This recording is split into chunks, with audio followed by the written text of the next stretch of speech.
Good morning, students. Today we discussed about special exam, social science, class ninth standard, both Tamil medium and English medium.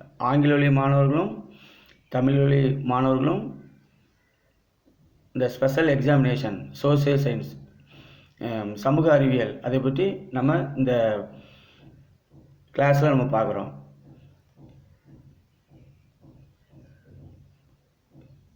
நீங்கள் எல்லோரும் exam நல்ல முறையில் எழுதிப்பீங்கன்னு நான் நினைக்கிறேன்.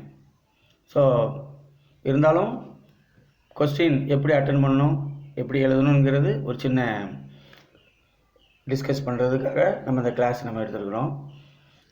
First, choose the correct answer. Tamil வழி மாணவர்கள் சரியான விடையை தேர்ந்தெடுத்து எழுதுக. அப்போது இதில் 4 ஆப்ஷன் கொடுத்துருக்கு ஆன்சர். அதில் சூஸ் 1 மட்டும் நம்ம எடுத்து சூஸ் பண்ணுறோம். 4ல் 1 மட்டும் கரெக்ட். அப்போ ஃபஸ்ட் கொஸ்டினுக்கு என்ன ஆன்சர்னு பார்க்குறோம். Dash is genetically closer to humans. அதுக்கு 4 ஆப்ஷன் கொடுத்துருக்கு. அதில் answer is B, chimpanzee. Correct answer chimpanzee. Tamil வழி மாணவர்களுக்கு chimpanzee. Second, direct ancestor of modern man was. Direct ancestor of modern man was Homo sapiens. Answer C, Homo sapiens. Tamil வழி மாணவர்களுக்கும் Homo sapiens. பரிணாம வளர்ச்சி வரிசையில் நவீன மனிதனின் நேரடி முன்னோர் டேஸ் ஆவர், Homo sapiens. Third, the Sumerian system of writing. அதாவது சுமேரியர்கள் எழுத்து முறை கியூனிஃபார்ம். லாஸ்ட் ஒன் இஸ் கடைசி answer cuneiform. Fourth one is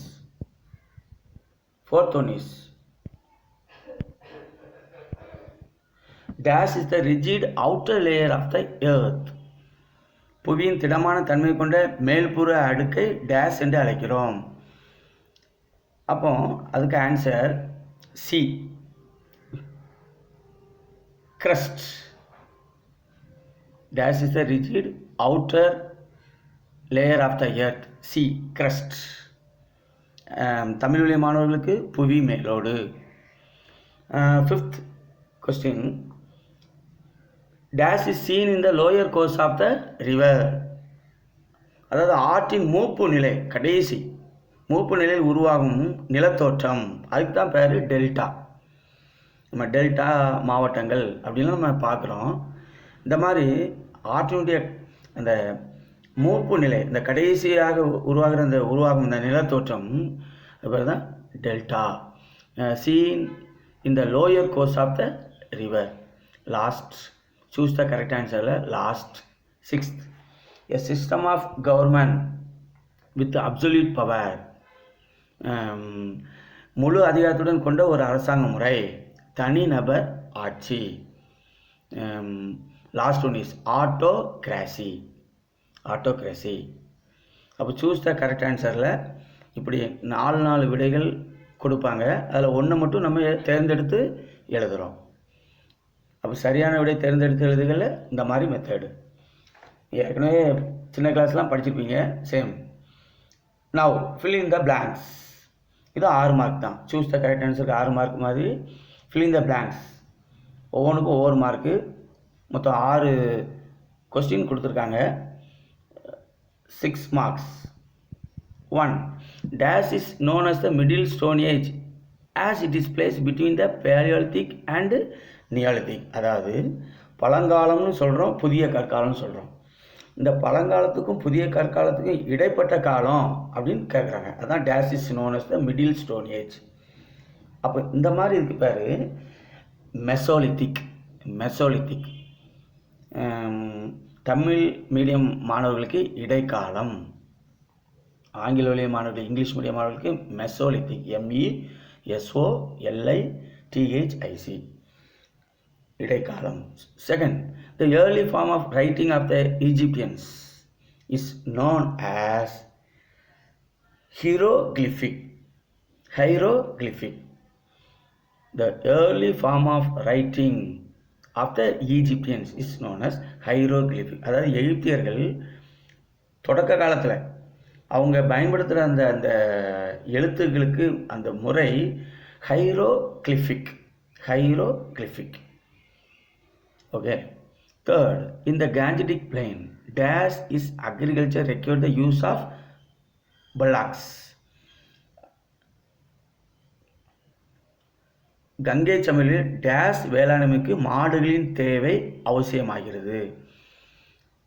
அப்போ இரும்பு கலப்பை அந்த காலத்தில் இருந்த இரும்பு கலப்பையை கொண்டு தான் விவசாயத்துக்கு இந்த மாதிரி பயன்படுத்தியிருக்காங்க. மாடுகளின் தேவை அவசியமாகிறதுக்கு அந்த இரும்பு கலப்பை. Iron block. Fourth, dash is the most important gas for the survival of living organisms. அப்போ ரொம்ப இம்பார்ட்டன்ட் கேஸ், நம்ம உயிர் வாழ்கிறதுக்கு இன்றியமையாத ஒரு வாயு அப்படின்னு நம்ம சொல்ல போனால் ஆக்சிஜன். ஏர்னு எடுத்துக்கிட்டால் நிறைய வாயுக்கள் அடங்கிறது. அப்போ அதில் ஆக்சிஜன் வந்து மோஸ்ட் இம்பார்ட்டன்ட். அப்போ ஆக்சிஜன். ஓகே, இது வந்து அதாவது இந்த வாயு மண்டலத்தில் அந்த ஏர் அந்த இதில் ஆக்சிஜன் எத்தனை % இருக்குன்னா 21%. இதையும் நீங்கள் தெரிஞ்சுக்கணும், 21%.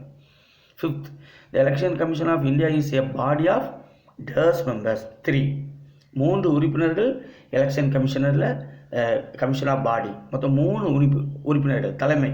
இந்த 3 உறுப்பினர்கள் கொண்டு தான் எலெக்ஷன் கமிஷன் இயங்குது. Last, economic progress of any country is known as economic development. அதாவது எந்த ஒரு நாட்டிலையும் பொருளாதார மேம்பாடு, எக்கனாமிக் டெவலப்மெண்ட் பொருளாதார மேம்பாடு, இந்த மாதிரி ஒரு உருவாதத்துக்கு டேஸ் என்று சொன்னோம்னா அதுக்கு பேர் என்னது? பொருளாதார முன்னேற்றம். தமிழ் வழி மாணவர்களுக்கு பொருளாதார முன்னேற்றம். Now match the following. இதுவும் 6 மார்க் தான்.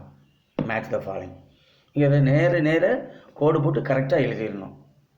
மேட்ச் த ஃபாலோயிங் வந்து இப்போ ஹேண்ட் ஆக்ஸ் டூல்ஸ் அப்படின்னு கேட்டிருக்காங்க. அதுக்கு நேரே நீங்கள் ஆன்சரை எழுதிட வேண்டியதான். நம்பர்லாம் போட வேண்டாம். அதுக்கு நேரே நீங்கள் என்ன செய்யணும்? ஆன்சரை எழுதிட வேண்டியதான். Hand axe tools. அப்போ ஹேண்ட் ஏக்ஸ் டூல்ஸ் அதாவது கோடரி கருவிகள். நம்ம கோடரியெல்லாம் நீங்கள் பார்த்துருப்பீங்க. அந்த மரத்தை வெட்டி அதை சின்ன இதாக குச்சிகளாக அது செதுக்குவாங்க, அந்த பெரிய பெரிய மரக்கட்டைகளை. அதை நம்ம கோடரியை வச்சு அதை வந்து அந்த தடிகளை பிளந்து அதை வெட்டுவாங்க. அதெல்லாம் நீங்கள் பார்த்துருப்பீங்க. இந்த மாதிரி கோடரி கருவிகள். இதுக்கு வந்து மேட்ச் வேர்டு அச்சுலியன் தான் கரெக்ட் ஆன்சர். அடுத்து ஃபரோன்னு சொல்லி நம்ம பார்க்குறோம். ஃபரோ இதுக்கு வந்து கரெக்ட் வேர்டு த ஈஜிப்தியன் கிங், எகிப்திய அரசர். தேர்ட், டிஸ்ட்ரிபியூட்டரிஸ் அதாவது கிளையாறு. தமிழ் மீடியம் மாணவர்கள் கிளையாறு. டிஸ்ட்ரிபியூட்டரிஸ் கிளையாறுகள். இந்த கிளையாறுன்னு சொல்லும்போது அதுக்கு மேட்ச் வேர்ட் ஆற்றின் மூப்பு நிலை, அதாவது lower course of river. Fourth, meteorology அதாவது வானிலை இயல். அப்போ வானிலை இயல்னா வானிலை பற்றி படிக்கிற படிப்பு. அப்போ ஸ்டடி ஆஃப் வெதர். ஃபிஃப்த், ஆட்டோக்ராசி தனி நபர் ஆட்சி. ஒருத்தர் தனியாக அவங்க தான் ஆட்சி பொறுப்பில் இருப்பாங்க, தனிநபர் ஆட்சி. அதுக்கு வந்து எக்ஸாம்பிள் அதில் மேட்ச்சில் கொடுத்துருக்கு நார்த் கொரியா கொடுத்துருக்கிறதுனால நம்ம நார்த் கொரியா எடுத்து எழுதிடலாம். வட Korea. Last, development. Tamil medium மாணவர்கள் மேம்பாடு அல்லது வளர்ச்சி அப்படின்னு இருக்கு. அப்போ development correct. Match the following. Match word டெவலப்மெண்ட்டுக்கு பார்ட் ஆஃப் டெய்லி லைஃப். அப்போ தினசரி வாழ்க்கையின் ஒரு பகுதி தான் என்னது? மேம்பாடு வளர்ச்சி அப்படின்னு பார்க்கணும். தினசரி வாழ்க்கையின் ஒரு பகுதி. நம்ம டெய்லி நம்ம வாழ்க்கை, நம்ம ரொட்டேஷன், அந்த லைஃப் தான் மேம்பாடு வளர்ச்சி. Now fourth, answer all the question given under each caption. இது நீங்கள் புதுசாக இதை பார்க்குறீங்க 9th ஸ்டாண்டர்டில் சோசியலில் இப்படி ஒரு மாடல். அப்போது தலைப்பு, இது வந்து தலைப்பின் கீழ் வினா அப்படின்னு நம்ம சொல்கிறோம். Hominid and hominins. இந்த தலைப்புன்னு கொடுத்து அதில் 4 கொஸ்டின் சொல்லியிருக்கு. ஒவ்வொன்றுக்கும் ஒவ்வொரு மார்க். இதுவும் 1 வேர்ட் மார்க் தான், ஒவ்வொன்றுக்கும் ஒவ்வொரு மார்க். Hominid and hominins. அப்போ ஹோமினின் மற்றும் ஹோமினின்ஸ் தமிழ் மீடிய மாணவர்கள் இதில் 4 கொஸ்டின் கொடுத்துருக்க நம்ம பார்க்குறோம். Who are hominids? Second, who was the earliest human ancestor to make tools in Africa? Third, how are the modern humans known? Fourth, name any one species of this tribe. அப்படின்னு சொல்லி ஒரு 4 questions கொடுத்துருக்கு. இதே போல் தமிழ் மீடிய மாணவர்களுக்கும் hominid என்பவர் யாவர்? ஆப்பிரிக்காவில் கருவிகளை உருவாக்கிய முதல் மனித இனம் எது? 3வது கேள்வி, நவீன கால மனிதர்கள் எந்த பெயரால் குறிக்கப்படுகிறார்கள்? 4வது கேள்வி, இந்த இனத்தை சேர்ந்த ஏதேனும் ஒரு வகையை கூறுக. அப்படி 4 கொஸ்டின் உங்களுக்கும் சொல்லியிருக்கு. அப்போ ஒவ்வொன்றுக்கும் ஒவ்வொரு ஒரு 1 வேர்ட் ஆன்சரு எழுதினாலே போதும், 1 மார்க் தான். எப்படி ஃபில்லிங் த பிளாங்க்ஸ், எப்படி சூஸ் த பெஸ்ட் ஆன்சர் தேர்ந்தெடுத்து எழுதுறீங்களோ அதே போல் இது 1 வேர்டு தான். அப்போ ஹூ ஆர் ஹோமினிட்ஸ். அப்போ இந்த ஹூ ஆர் ஹோமினிட்ஸ் இதை நம்ம பார்த்தோம்னா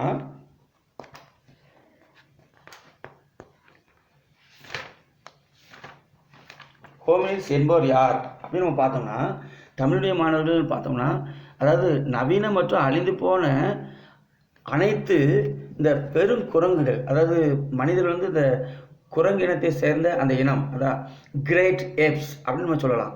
இவங்களுக்கு தான் ஹோமினிட், இவங்களுக்கு தான் பேர் என்னது ஹோமினிட். அப்போ ஹோமினின்ஸ் அது இங்கே கேட்டிருக்கு, ஹூ ஆர் ஹோமினின்ஸ். அப்போ மனிதர்களின் மூதாதைகள் அப்படின்னு நம்ம சொல்லலாம். மனிதர்களுடைய மூதாதைகள் ஹோமினின்ஸ் அப்படின்னு சொல்லி, அதாவது ஆங்கிலேய மாணவர்களுக்கு நம்ம சொல்ல எப்படி சொல்லணும்னா, ஹூ ஆர் ஹோமினின்ஸ்னா all the species of the modern and extinct great apes which also includes humans or hominids. Right. இரண்டாவது, அதாவது second question, who was the earliest human ancestor to make tools in Africa? Homo habilis. Homo habilis அதான் அவங்க tools, அதாவது human ancestors, அதாவது மனிதனுடைய மூதாதையர்கள் அந்த tools ஆப்பிரிக்காவில் பயன்படுத்தினது ஹோமோ ஹேபிலிஸ். 3வது, third, how are the modern humans known? அதாவது நவீன கால மனிதர்கள் எந்த பெயரால் குறிக்கப்படுகிறார்கள்? அப்போ நவீன காலம் எந்த பெயரால் குறிக்கப்படுகிறார்கள்? அதுக்கு வந்து ஹோமோ செப்பியன்ஸ். ஒரே ஒரு இப்படி ஆன்சர் எழுதினாலே போதும், ஹோமோ செப்பியன்ஸ். அதில் ஸ்பெல்லிங் பார்த்துக்கணும். தமிழ் மாணவர்களுக்கும் ஹோமோ செப்பியன்ஸ் அப்படி தமிழ் எழுத வேண்டியதான். 4th, name any one spices of this tribe. Spices of this tribe, அதாவது இந்த கொஸ்டின் இந்த இனத்தை சேர்ந்த ஏதேனும் ஒரு வகை, அதாவது ஆதிவாசி இனம் அப்படின்னு சொல்லப்போனால் ஹோமோ ஹேபிலிஸ். Homo habilis. ஏன்னா நம்ம பிஏ பாருங்க, who was the earliest human ancestor, அதுக்கும் ஹோமோ ஹேபிலிஸ் தான். Last, name any one space of this tribe அப்படின்னு சொல்லி அந்த கொஸ்டினுக்கும் ஹோமோ ஹேபிலிஸ் தான். தமிழ் மீடியம் மாணவர்களுக்கும் செகண்ட் கொஸ்டினுக்கும் 4th கொஸ்டினுக்கும் அதே ஆன்சர் தான், Homo habilis. Okay, now early civilisation. இதுவும் ஹிஸ்ட்ரி செகண்ட் லெசனில் நம்ம அந்த இதை பார்க்குறோம். ஏர்லி சிவிலைசேஷன், சிவிலைசேஷனுங்கிற பாடத்தில் ஏர்லி சிவிலைசேஷனில் நம்ம இதை பார்க்குறோம். தமிழுடைய மாணவர்களை எடுத்துக்கிட்டால் அதாவது தொடக்க கால நாகரிகம்.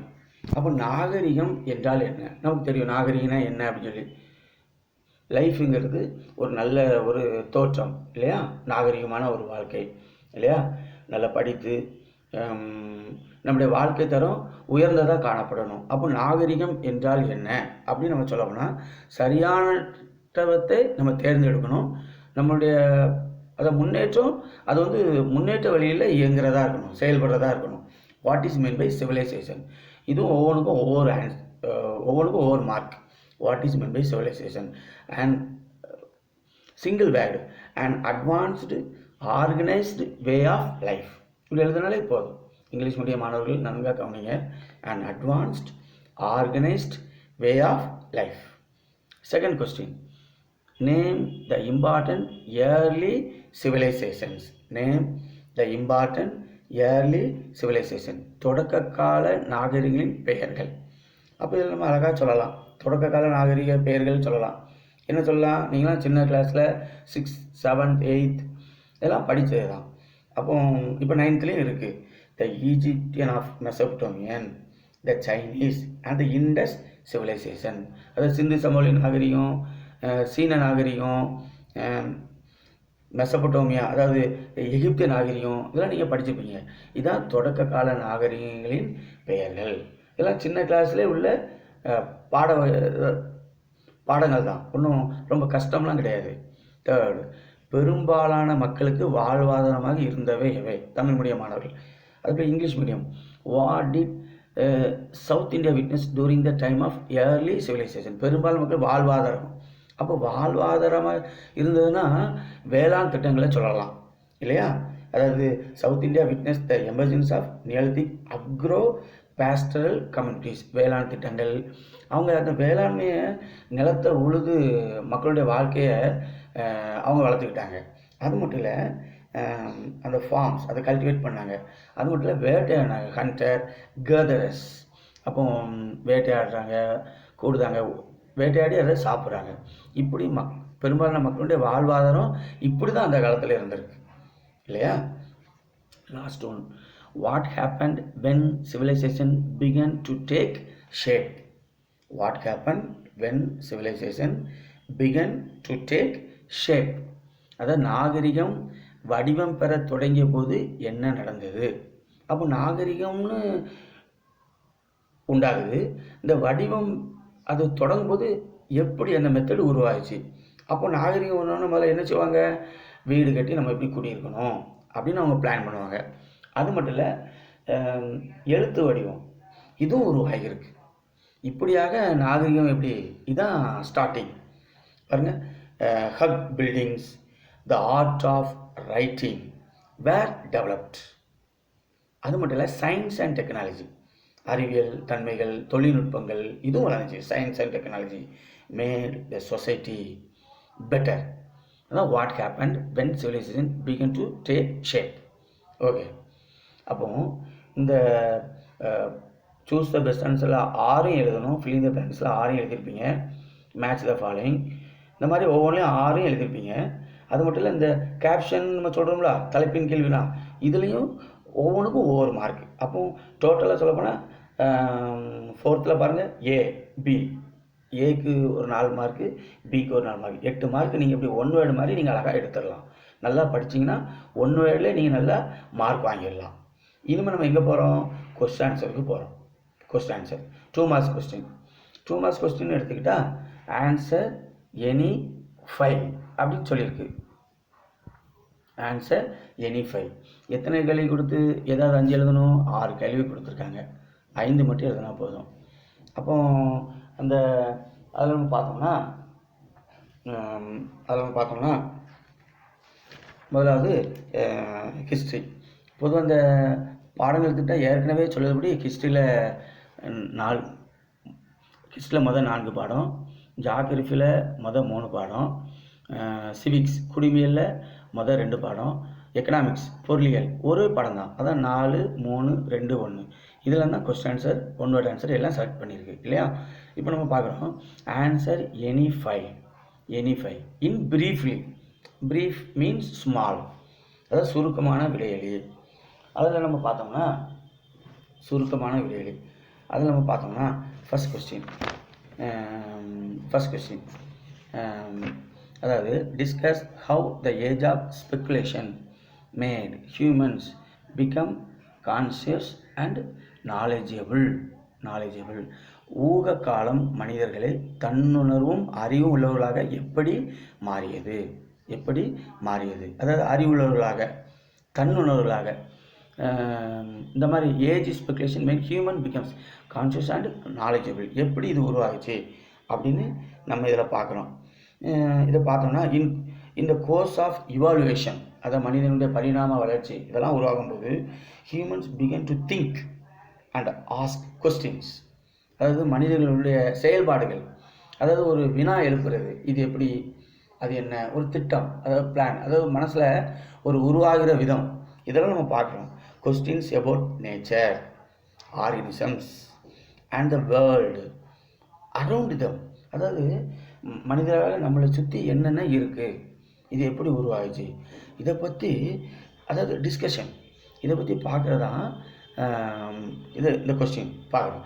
This made humans become conscious and knowledgeable, இதை தான் ஊககால மனிதர்களுடைய தன்னுடைய அறிவு அப்படி நம்ம பார்க்குறோம். ஏன்னா அப்போ மனிதனுடைய செயல்பாடுகள் இப்படி வினா எழுப்புறது, தோற்றம், இது எப்படி உருவாச்சு அப்படின்னு சொல்லி இதை பார்க்கலாம். First question. செகண்ட் நம்ம பார்த்தோம்னா, agriculture was one of the main sources of subsistence in Sangam age. Give reason. அதாவது சங்க காலத்தில் விவசாயம் ஒரு முக்கியமான வாழ்வாதாரமாக இருந்தது. சங்க காலத்தில் வாழ்வாதாரமாக இருந்தது, இதற்கான காரணம் அப்படின்னு சொல்லி கேட்குறாங்க. Give reasons. அப்போ அப்படின்னு எடுத்துக்கிட்டால் நம்ம பார்த்தோம்னா ரீசன், காரணம் அப்படின்னு நம்ம சொல்ல போனோம்னா, அப்போ அக்ரிகல்ச்சர், இப்போ அக்ரிகல்ச்சர்னு எடுத்துக்கிட்டால் விவசாயம்னா பயிர் வகைகள், என்னது, பேடி, நெல் சொல்லலாம், சுகர் கேன், கரும்பு சொல்லலாம் இல்லையா, மில்லட்ஸ், பருப்பு வகைகள், திணை வகைகள், பல்சஸ் இல்லையா, இதெல்லாம் நம்ம சொல்லலாம். வேர் கல்டிவேட்டட், இது எங்கே கல்டிவேட் பண்ணாங்கன்னா ரிவர் டேங்க், அதாவது ஆற்றினுடைய படுகை, ஆறு எங்கெங்கே தண்ணீர் வசதி உள்ள ஏரியா எங்கெங்கே இருந்துச்சோ இதெல்லாம் என்னது இது பயிரிட்டாங்க இல்லையா, இரிகேட்டட் ஏரியாஸ் அப்படி சொல்லலாம். Paddy was cultivated, millets were cultivated in dry lands. இப்போ நீங்கள் பார்த்தோம்னா மழை பெய்யுது, மழை பெஞ்சு அதில் கூட சில பயிர்கள் முளைக்கிறத நம்ம பார்ப்போம். சில இது கம்பு, கேழ்வரகு, இந்த மாதிரி திணை வகைகள் இல்லையா, இதெல்லாம் ட்ரை லேண்ட்ஸ் இல்லையா. இதுக்கு வந்து தண்ணி ரொம்ப வேண்டாம், மழை பெய்கிற தண்ணியே போதுமானது அப்படி ரைட்டா. அப்போ agriculture was one of the main source of subsistence in Sangam age. அப்போ agriculture was one of the main source of subsistence in Sangam age because அப்படின்னு நம்ம சொல்ல போனோம்னா, அதாவது கிராஃப்ட், பயிர் வகைகள். தமிழ் மீடியமானவங்க நல்லா கவனிங்க. என்னென்ன பயிர் வகைகள், நெற்பயிர், கரும்பு இல்லையா, திணை வகைகள், இதெல்லாம் நம்ம சொல்லலாம். இதெல்லாம் கல்டிவேட்டட் இந்த ரிவர் அண்ட் டேங்க், அது தண்ணீர் பாசன வசதி நிரம்பின பகுதியில் இதெல்லாம் பயிரிட்டாங்க. அப்போ பேடி, நெல்லுன்னு எடுத்துக்கிட்டால் அந்த தண்ணி வந்து நிற்கணும் மூட்டில் இல்லையா, அப்போ அதுக்கு தண்ணி ரொம்ப அவசியம் இல்லையா. சரி, அதே போல் மில்லட்ஸ் அப்படின்னா அது ட்ரை லேண்ட்ஸ் அப்படின்னு நம்ம பார்க்குறோம். அதே போல் அது மட்டும் இல்லை, ரைஸ்ன்னு எடுத்துக்கிட்டால் பேடி நெல், இதில் ரைஸ்ன்னு எடுத்துக்கிட்டால் செந்நெல், வெண்ணெல், இப்படி நம்ம பார்க்குறோம். இதெல்லாம் ஒரு வகையான நெல்மணிகள், அதாவது ரெட் ரைஸ், ஒயிட் ரைஸ் இல்லையா. அதே போல் ஐவானல், ஏ டைப் ஆஃப் ரைஸ், இதெல்லாம் நம்ம பார்க்குறோம். இதான் டிஸ்கஸ். அதான் இந்த மாதிரி அக்ரிகல்ச்சர் லேண்டு, அதாவது சங்கம் ஏஜில் இந்த மாதிரி இதெல்லாம் பயிரிட்டு நம்ம பார்க்குறோம். ஓகேயா. அடுத்து third, mention the layers of the interior of the earth, அதாவது புவியின் உள்ளடுக்குகள்னு எடுத்துக்கிட்டால்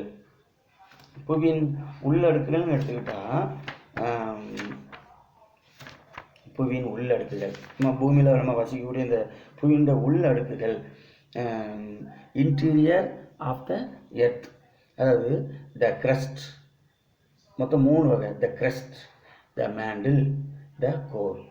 த கிரஸ்ட் நம்ம சொல்கிறோம், இது வந்து புவி மேலோடு, கிரஸ்ட் இந்த பூமியினுடைய மேலோடு. அப்புறம் த மேண்டில், இது கவசம், அதாவது சுற்றிச்சூழல் அடங்கியிருக்கு கவசம்.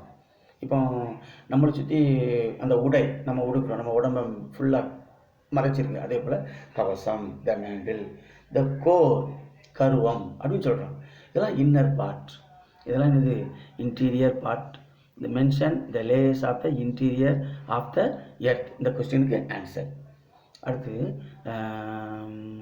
Fourth, name the different atmospheric layers, அதாவது வளிமண்டல அடுக்குகள் யாவை.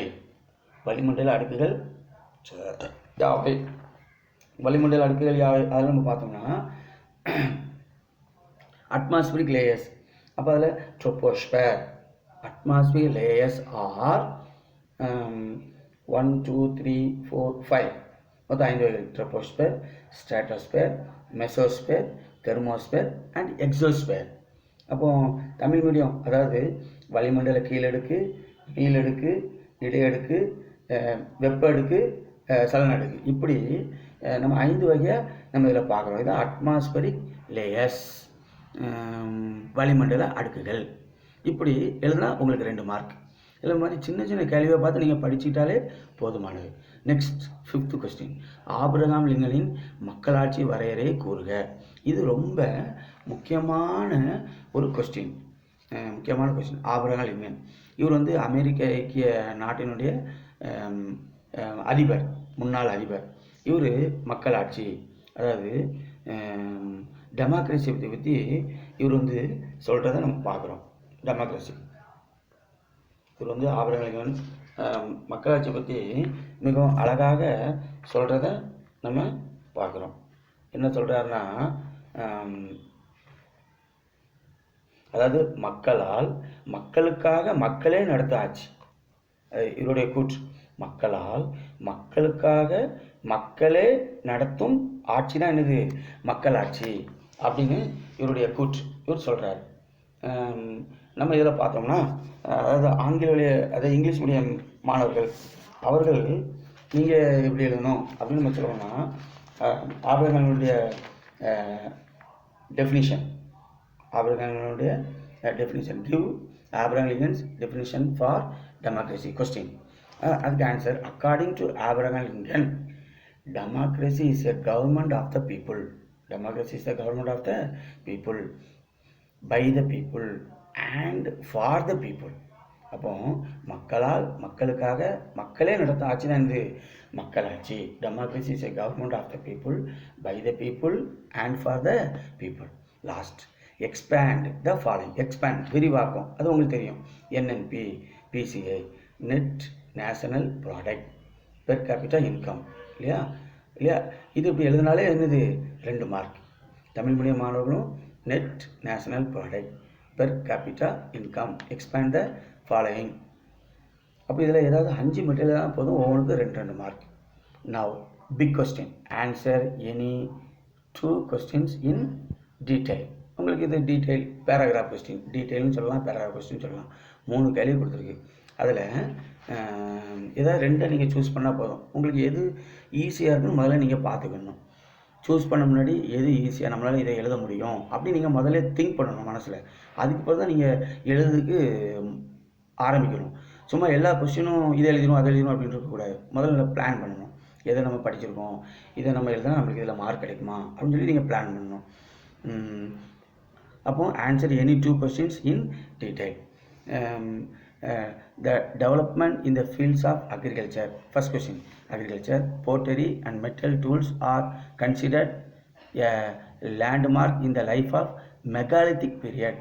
Substantiate அப்படின்னு சொல்லி கேட்டிருக்கு, இல்லையா? அதாவது பிக் கொஸ்டின் எடுத்துக்கிட்டால் இதில் வந்து நம்ம வந்து பார்க்குறோம், அக்ரிகல்ச்சரை பார்க்குறோம், இல்லையா? அடுத்து போட்டரி பார்க்குறோம், அடுத்து மெட்டல் டூல்ஸ் இதை சொல்லியிருக்கு. தமிழுடைய மாணவர்களுக்கு அப்படி தான். விவசாயம், பானை செய்தல், உலோக கருவிகள், அக்ரிகல்ச்சர் விவசாயம். போட்டரினா பானை, அந்த செய்தல், பானை செய்தல். அடுத்து மெட்டல் டூல்ஸ், உலோக கருவிகள் செய்தல். இந்த மாதிரி துறைகளில் ஏற்பட்ட முக்கியமான மாற்றத்தை பற்றி, அந்த வளர்ச்சி, இதை பற்றி உறுதிப்படுத்து அப்படின்னு கேட்டிருக்கு. அப்போ உறுதிப்படுத்துனா என்ன? அக்ரிகல்ச்சர், அதாவது அவங்க வந்து மெகாலித்திக் பீரியட்னா இரும்பு கற்காலம், மெகாலித்திக் பீரியட்னு கேட்டிருக்கல, இரும்பு காலம் அப்படின்னு சொல்லலாம், அயன் ஏஜ், இல்லையா? அப்போ வந்து இரிகேஷன் டெக்னாலஜி இதெல்லாம் கொஞ்சம் கொஞ்சம் வளர்ந்துருக்கு, இல்லையா? அக்ரிகல்ச்சர்னு எடுத்து நீங்கள் இதை வந்து இப்படி கொஞ்சம் விரிவுபடுத்தி நீங்கள் எழுதலாம். மக்களுடைய வாழ்க்கை தரம் உயர்ந்துச்சு, நாகரிகம் வளர்ச்சி, மக்கள் விவசாயத்தை நம்பி வாழ்ந்தார்கள் அப்படின்னு சொல்லி. அடுத்து போட்டரி, பானை. அப்போ அந்த காலத்தில் வந்து இந்த பிளாக் அண்ட் ரெட் வேர் போட்டரி, இந்த மாதிரி பானை வகைகள், அதாவது இந்த மெகாலித்திக் பீரியடில், இந்த இரும்பு கற்காலத்தில் இவங்க இதெல்லாம் என்ன செஞ்சுருக்காங்க, உபயோகப்படுத்திருக்காங்க. இந்த பானை வந்து எப்படின்னா பிளாக் கலரில் நம்ம சொல்கிறோம். இது வந்து inside, black colour inside and red out side.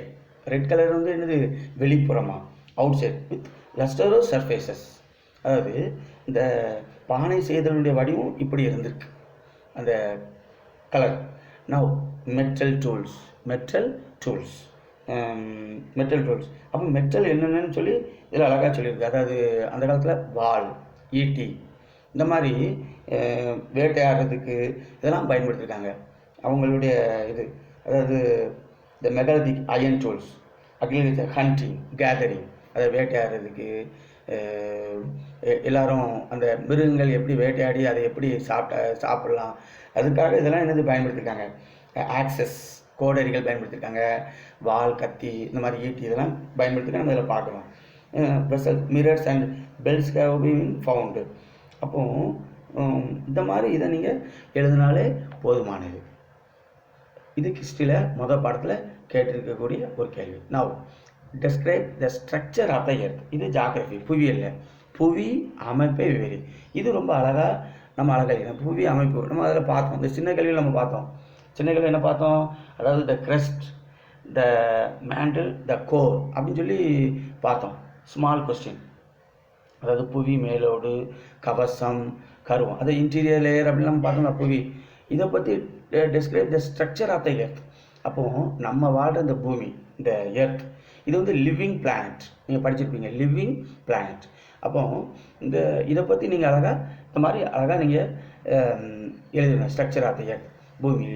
பூமி வந்து காற்று அடங்கியிருக்கு இல்லையா, மனிதர்களை சுவாசிக்கிறதுக்கு, அல்லது மனிதர்கள் வாழ்கிறதுக்கு, எல்லா விதமான சகல உயிரினங்கள் வாழ்கிறதுக்கு, மற்ற செடி கொடிகள் வாழ்கிறதுக்கு இல்லையா, எல்லாமே இதில் அடங்கியிருக்கு. இதெல்லாம் நீங்கள் பார்த்து அதில் எழுதிட்டீங்கன்னாலே போதுமானது. Now, what are the challenges to Indian democracy? What are the challenges to Indian democracy? Explain. Tamil medium. மக்களாட்சியில் உள்ள சவால்கள். மக்களாட்சியில் உள்ள சவால்கள். இது வந்து சிவிக்ஸில் நம்ம கேட்டிருக்கோம். சிவிக்ஸ் அதாவது குடிமையில் மக்களாட்சியின் சவால்கள். இப்போ நம்ம மக்களாட்சி நம்ம பார்த்தோம், டெஃபினிஷன் பார்த்தோம் மக்களாட்சி. அப்போ அதில் சில சவால்களும் இருக்குது. மக்களாட்சி சும்மா வந்தோடனே ஆட்சி பொறுப்பில் வந்தோடனே இல்லை, சில சவால்களையும் ஃபேஸ் பண்ணணும். என்னென்ன சவால் இருக்குன்னா, அதாவது இது வந்து ஆல் ஓவர் த வேர்ல்டு, அதாவது உலகம் முழுவதுமே நம்ம எடுத்துக்கலாம். அதாவது illiteracy, gender description, casteism, communalism, religion fundamentalism, criminalism, politics, poverty, இந்த மாதிரி பொலிட்டிக்கல், அதாவது எல்லாமே, அதாவது மக்களுடைய வாழ்க்கை, சில போராட்டங்கள், கஷ்டங்கள், துன்பங்கள் இல்லையா, ஜாதி பிரிவினை, இதெல்லாம் நம்ம பார்க்குறோம். படிப்பு அறிவு இல்லாதவங்க, இப்போ இதெல்லாம் நம்ம பார்க்குறோம். இதெல்லாம் இந்தியன் டெமோக்ரஸியில் எடுத்துக்கிட்டால் ஒரு சேலஞ்ச்.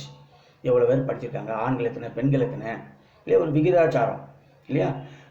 இதுக்கு தான் இப்போ கூட முதியோர் கல்வி இதெல்லாம் கொண்டு வராங்க. இல்லை சின்ன வயசில் நல்லா படிக்கணும், இந்த மாதிரி சில திட்டங்கள்.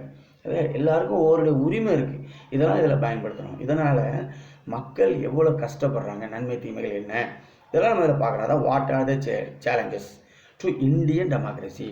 அதாவது மக்களாட்சியில் சவால்கள், நம்ம இந்தியாவில் உள்ள மக்களாட்சி, நம்ம நாடு மக்களாட்சி. அப்போ இந்த மாதிரி சவால்கள், சேலஞ்ச், இதை எக்ஸ்பிளைன் பண்ணி இதில் நீங்கள் காட்டணும். ஒவ்வொன்றுக்கும் 5 மார்க் அழகாக எழுதலாம். நவ் டிஸ்டிங்விஷ்ட் பிட்வீன், அதாவது வேறுபடுத்தி காட்டணும். இது வந்து ஜாகிரஃபியில் உள்ள ஒரு பார்ட். ஜாகிரஃபி ஒவ்வொன்றுக்கும் 2 மார்க். ஒவ்வொன்றுக்கு எத்தனை மார்க்கு? 2 மார்க். வேறுபடுத்தி காட்டுறோம் இல்லையா. இதில் நம்ம பார்த்தோம்னா ஃபஸ்ட் கருவம் மற்றும் மேலோடு. Core and crust. அப்போ கோர் அண்டு கிரஸ்ட் அப்படின்னு பார்த்தோம்னா, கோர் பாருங்கள், இன்னர் மோஸ்ட் லேயர். கோர் நம்ம சொல்கிறோம்னா இன்னர் மோஸ்ட் லேயர், அதாவது கருவம், கிரஸ்ட். கருவம்னு எடுத்திங்கன்னா இந்த ரொம்ப உள்ள, அதான் இன்னர் மோஸ்ட், அடிப்பகுதி. நம்ம பூமின்னு எடுத்திங்கன்னா அடியில் லேயர். அதுபோல் கிரஸ்ட் நம்ம மேலோடுன்னு சொல்கிறோம். இது வந்து மேல்பரப்பு. அதான் அவுட்டர் லேயர். ஆங்கில medium, English outer layer. Position, இது வந்து பொசிஷன்னு சொல்லலாம். 1வது பாயிண்ட்டுக்கு நம்ம பொசிஷன் ஒரு தலைப்பு கொடுத்துக்கலாம். அடுத்து எலமெண்ட்ஸ் என்னென்ன அடங்கியிருக்குன்னு பாருங்கள். அதாவது கோரில் வந்து நிக்கல் அயன் கோர். நைஃப் அப்படின்னு சொல்லலாம் English. Nickel iron Tamil medium மாணவர்கள் கவனிச்சுக்கோங்க. அதுக்கு புவியினுடைய மேலுள்ள சிலிக்கா அலுமினியம், அதை சியால்னு நம்ம சொல்லலாம், சியால். அப்புறம் கிளாசிஃபிகேஷன், அதாவது இன்னர் கோர் அப்படின்னு எடுத்துக்கிட்டால் அவுட்டர் கோர், அதாவது சாலிட் லிக்யூடு. கோர்னு எடுத்துக்கிட்டால் சாலிட் லிக்யூட் அப்படின்னு சொல்கிறோம். இங்கே க்ரஸ்ட்னு எடுத்துக்கிட்டால் continental crust, oceanic crust. Continental crust, oceanic crust, continental crust, oceanic crust. இந்த திக்னஸ் எடுத்துக்கிட்டால் கோர் வந்து 3480